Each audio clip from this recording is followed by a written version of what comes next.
Magandang araw po sa inyong lahat mga kababayan at welcome back dito po sa ating munting channel Pinas News Review, kung saan re-reviewin po natin ang mga mahalagang balita dito sa Pilipinas. Mga simpleng komento sa mga issue dito sa Pinas. At ito nga mga kababayan, kapapasok lang, matindi to. Matinding revelasyon ni BP Sara sa lahat. Marbel na tamimi sa nalaman. Nako, yan po mga kababayan ang ating alamin mula po rito kay News PH. Nasa description po ang full video link ng video nito. Subscribe na po kayo. At kung bago ka pa lang at di pa po napag-subscribe sa ating munting channel, please don't forget to subscribe. At i-click na rin po ang bell notification para updated po kayo sa lahat ng ina-uploads nating reaction video. At eto nga mga kababayan, bago po natin simulang panoorin at pakinggan at bigyan ng komento ang video ito, eto may ipapakita lang ako sa inyo, no? Si Senate President Chis Escudero, nang gagalaiti dito sa galit na galit po, no? I think galit po siya sa statement niyang ito. Kasi nakakahiya daw ang PNP. Ito mga kababayan, basahin ko po yung kanyang statement patungkol po dito, no? Ito, sabi po ni Senator Chis Escudero, maraming akusado na mas malala, krimen hindi nahuhuli. Kahiya-hiya para sa PNP na hindi magawa ito, lalo na nandito pa sa bansa ayon sa Bureau of Immigration. Nako, yan mga kababayan, nakakahiya daw ang PNP. So, ganyan na lang ba yan, Senator Chis Escudero? Ibabalik ko ulit sa'yo yung ganyang statement mo, no? Kasi kayo pong may kapangyarihan. Siguro ko naman, pwede kayong mag-propose, no? Or pwede kayong mag-suggest sa ating Pangulo na palitan na po si General Marbel bilang hepe. Baka sakaling yung susunod na magiging PNP chief, mga kababayan, ay may magawa na, no? Eto po, basahin ko po yung kabuuan, no?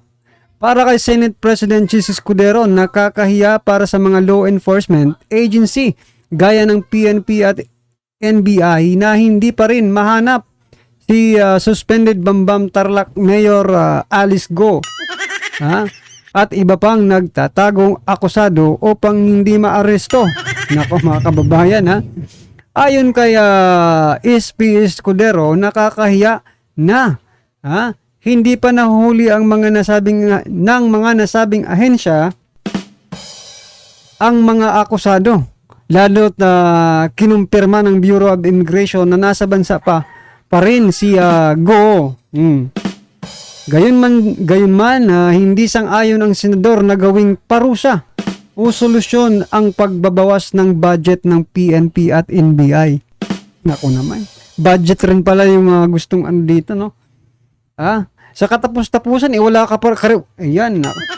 Eto sa katapos-tapusan pala, wala rin palang magagawa itong si Senate President Zubiri. Zubiri na tuloy. Escudero. Yan, Kasi biruin mo, hindi niya sinasuggest na bawasan yung budget ng PNP.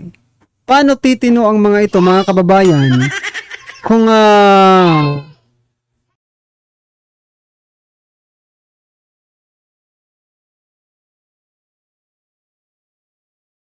so yan mga kababayan, paano titino ang PNP at NBI kung palagi niyong kukonsintihin ang mga ito?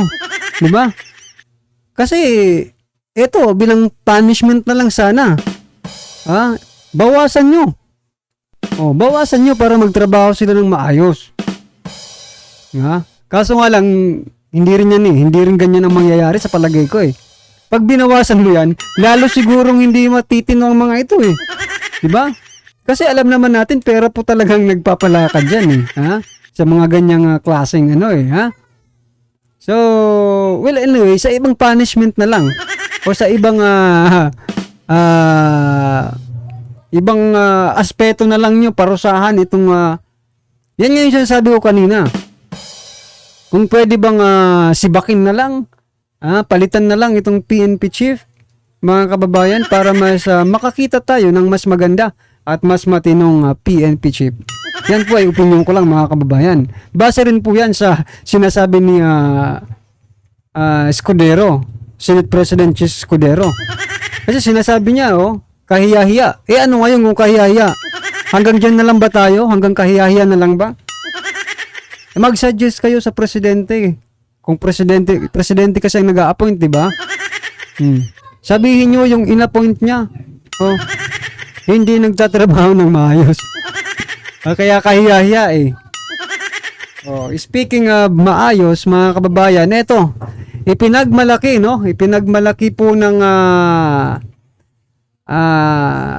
agriculture spokesman yan, Asik Arnel de Mesa, na simula po bukas ang Rice for All program, kung saan makakabili ng 45 pesos per kilo ng well-milled rice sa 4 na kadiwa sites.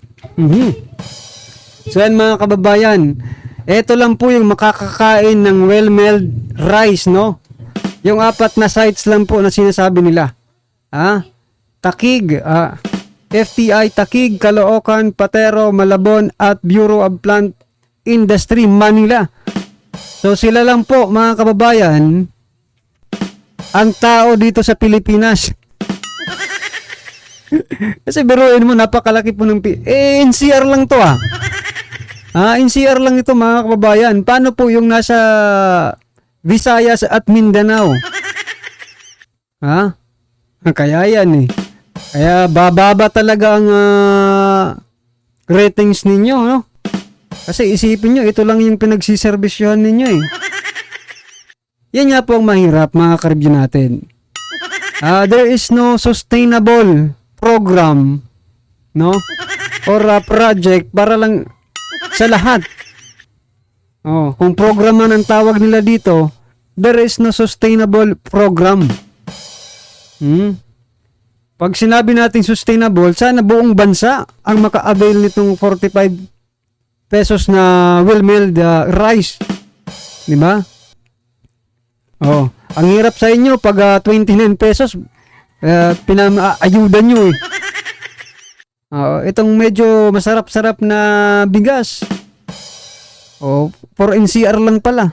Anong masasabi nyo, mga taga Mindanao at Visayas?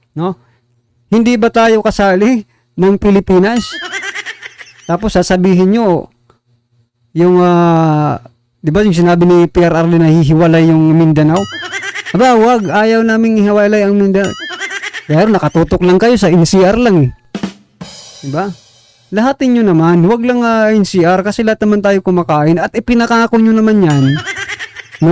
Yang murang bigas na yan, ipinangako nyo buong bansa. Hindi lang po kayo nang mangako dyan sa NCR. Nako po. Well, anyway, mga kababayan, kayo na lang po ang bahala. Ano po ang inyong masasabi dyan, Eto, sama-sama at sabay-sabay po natin pakinggan, panoorin at bigyan ng reaksyon itong video ito. Eto na po. Si Romel, ang batas dito sa Pilipinas. Tuloy natin. Ako natutuwa ako pag mga ganito pag mga sumasagot yung mga Duterte. Hindi sila siya. Hindi sila, walang sinabi si BP Sara. Alam nyo, kay BP Sara, ang kagandahan kay BP Sara, hindi po to, si BP Sara pag umatake, hindi po yung kalat-kalat na yung mga maraming paikot-ikot. Dinedirekta niya. Ikaw naman ang batas, di ba, Marbil? Ikaw. Hindi niya sinabi yung Pangulo o kung sino pa man. Si Marbil ang kausap niya. Tinutukoy niya, ikaw ang batas. Okay. Pustahan tayo, magtututuro naman yan si Marbil mamaya. Alam niyo po, kayo po, Senate, nagsasabi po ng ganito, ang ating Vice President, hindi niyo po pwede itong ignore. Okay, tuloy po natin. Napakahaba po nito. Pero hindi po nainip. Ang sarap pong, lalo na siguro kung sa speech to, Okay. Sana ba? Kasunod nito, hindi na kami nakapagtalo dahil ikaw naman ang batas, di ba? Kasunod nito ay lumabas na ang relief orders sa utos mo. Ito ay base na rin sa dokumento ng PNP. So, walang request. So yan mga kababayan, so kung si Marvel po ang batas, no, kung si Marvel po ang batas mga kababayan, grabe po yung ginawa niya kay BP Sara, mas mataas pa siya kay BP Sara, no? Ha? Parang under talaga ng under po ng PNP yung Office of the Vice President, no? Ha? Hindi po. Eto, General Marvel, hindi po under ng PNP ang Office of the Vice President. Yan I think lang naman, opinion ko lang. Baka sakaling mali ako. Nako. Kasi biruin mo.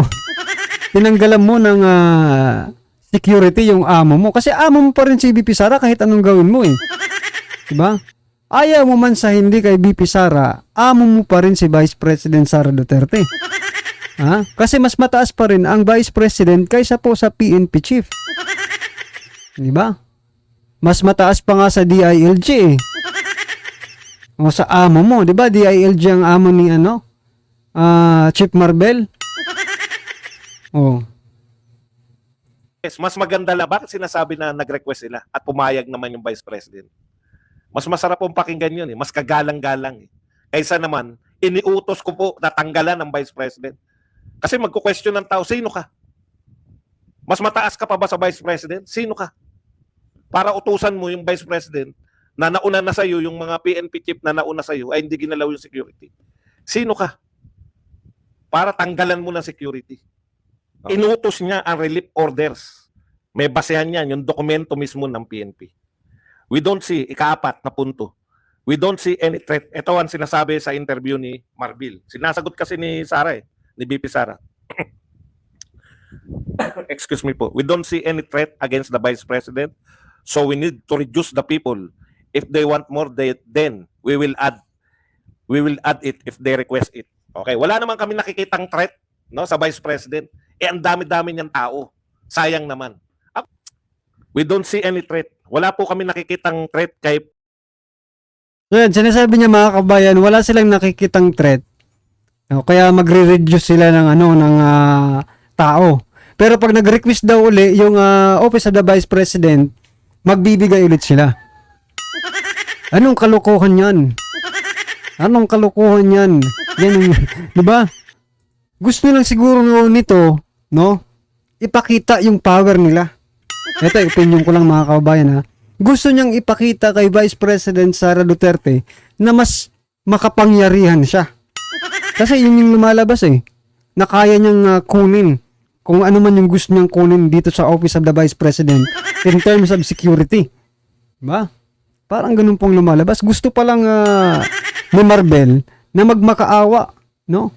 Si Vice President Sara Duterte para ibalik yung mga security na tinanggal niya. Nako, paano yan? Hindi nyo ine-expect yung ginawa ni BP Sara. Akala nyo siguro magre-request uli ng tauhan. Hindi. Palaban po si BP Sara. Sige, kunin nyo. Kaya ko naman magtrabaho kahit walang security. At saka isa pa mga kababayan, nag-offer na po ang MNLF, no? Na they can provide security if necessary, no? Necessary ba yon? If necessary nga, no? Kung kinakailangan, sabi doon. No? Sino ba yung... basta, yung nireport ko kaninang umaga. Diba? Oh. Kaya Marvel, wag kang maghari-harian. Wag mong isipin na mas mataas ka pa talaga kay BP Sara. No? Kukunin mo, tapos kung gusto ni BP Sara, mag-request ulit sa'yo. Huyo talaga to mga kababayan, no? Si Marvel, huyo. Gusto lang magpapansin eh. Bako po. Tapos ini-interview na kayo, ayaw niyang sumagot. Unfair, hindi pa patas itong lumaban si Marvel, no? Akala pa naman natin sa mga kapulisan ay matatapang. Ba? Pero kung ganito po ang nakikita nila, sa kanilang pinakamataas na opisyal sa ating bansa, PNP chief di ba? Ano na lang kaya ang sasabihin ng ating mga kapulisan dito kay Chief Marbel na walang prinsipyo, di ba? Walang prinsipyo kasi tingnan nyo, tinatanong siya ulit, hindi na sumasagot. Well, anyway mga kababayan, ano naman po ang inyong reaksyon patungkol po sa video ito? Comment lang po sa baba para at least alam po ng ating mga kababayan ang inyong pong reaksyon patungkol dito, right? Maraming salamat po.